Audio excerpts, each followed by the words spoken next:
নমস্কাৰ দেই সকলোকে আজি আপোনালোকলৈ লৈ আহিছো টেষ্টি দুটা ৰেচিপি খুব কম সময়ৰ ভিতৰতে বনাব পাৰি আৰু লগতে খাবলৈ বহুতে সোৱাদ লগা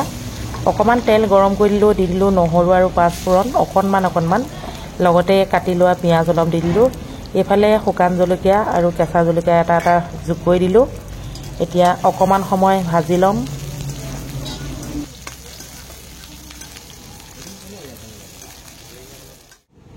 এইফালে চাওকচোন অমিতা দুটা কাটি লৈছো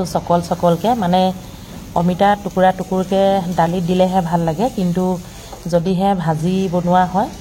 চেপেটাকে এনে ধৰণে কাটিব লাগে কাটি ললো কটাখিনি অৱশ্যে দেখাই দিয়া নহল আৰু সকলোৱে কাটিব জানে যেকি নহক এতিয়া খুব ধুনিয়াকে মই ভাজি আছো ইয়াত প্ৰথমতে যিখিনি আপোনালোকে তেলত দিয়া দেখিলে পিয়াজ জলকীয়া নহৰু পাঁচফোৰণ তাৰ পাছত একো মছলা ব্যৱহাৰ নকৰো ইয়াত এতিয়া নিমখ আৰু হালধি সোৱাদ অনুসৰি দিছো যেহেতু অমিতা আমাৰ স্বাস্থ্যৰ বাবে বহুতেই ভাল সেইটো সকলোৱে জানে যদি খেনুলোকৰ মানে শৌচৰ প্ৰবলেম হয় বা শৌচ কঠিন হয় তেতিয়া যদি অমিতা বইল কৰি খায় বা কেঁচাই খায় তেতিয়াও ভাল এতিয়া বৰাবৰ বনাই আছো ইতিমধ্যে অমিতা প্ৰায় সিজিছে অকণ পানী দিছো মানে ভাজিহে বনাইছো সেয়ে অকণ পানী দি পেলাই সিজাই আছো ভাপতে সিজোৱাৰ দৰে সিজাইছো আৰু এনেকে ভাজি খাবলৈ বহুতেই টেষ্টি লাগে যদিও কোনোবাই খোৱা নাই মোৰ ভিডিওটো চাই পেলাই এবাৰ ভাজি খাই চাবচোন সঁচাকৈ কৈছো বহুতেই ভাল লাগে এফালে এতিয়া দোকানৰ পৰিবেশটো অকমান কেমেৰাত পকাই দেখাই দিছো যেহেতু ৰাতিপুৱা সময় এতিয়া 9টা বাজিছে ধূপ ধুনা দি আজৰি হৈ ডাইৰেক্ট মানে খানা পিনাতহে লাগি গৈছো আৰু যে নহক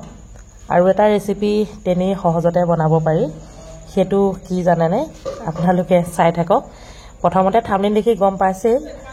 এয়া সব অমিতা সবজি হৈ গল দেই ইমানতে ৰখাই দিলো আৰু অমিতা ভাজিখন এনে ধৰণে খাইহে ভাল লাগে আপোনালোকে মন কৰিব ইতিমধ্যে মই কেৰাহীৰ পৰা অমিতাখিনি কাঢ়ি দিলো এইফালে কচ মাছ আছে আধা কিলো সদ্যহতে কচ মাছ যদি মই বনাও কেতিয়াও তেল নিদো এনে ধৰণে কিবা এটা সবজি বনোৱাৰ পাছত কেৰাহীখন যথেষ্ট তেল লাগি থাকেই দিয়কচোন তাতে এনে ধৰণে যোগ কৰি দিলো তাৰ পাছত স্টেপ বাই স্টেপ আপোনালোকে চাই থাকক দেখিব আজি মই কচ মাছৰ ৰেচিপিটো কেনে ধৰণে বনালো প্ৰায় আধা ভজা ইয়াতে কৰি লম মানে এতিয়া লুটিয়াই দিম অকমান সময় এটা কথা মন কৰিব কচ মাছ বা ছাগলী মাংস যে কোনো মাছ মাংসৰ নিজস্ব এটা তেল থাকে সেইবাবে তেলটো অলপ কমাই খোৱাটো ভাল ইতিমধ্যে ইলুটি কৰি অকমান মানে ভাজি ললো দুদিন মানৰ আগত আপোনালোকক দেখুৱাইছিলো যে মই খৰিচা টেঙা ৰাখিছো বৰ বিশেষ টেঙা হোৱা নাই তথাপিতো অকমান এনে ধৰণে মিক্স কৰি দিলো একচুয়ালি কচ মাছ বইল কৰি খাবলৈ বেছি ভাল লাগে মই আকৌ আজি বইল নকৰি এনে ধৰণে অকমান খৰিচা টেঙা যোগ কৰি দিলো এতিয়া কিঞ্চিত মানে অকনমান পানী দিব লাগিব যেহেতু মাছখিনি তলফালে জ্বলি আছে এতিয়া যদি লৰফৰ কৰি দিও ভাগি যাব এয়া জুখমতে আৰু অকমান গৰম পানী যোগ কৰি দিলো নিমখ দি দিলো ইয়াতে এতিয়া আদা নহৰু অকমান দিব লাগিব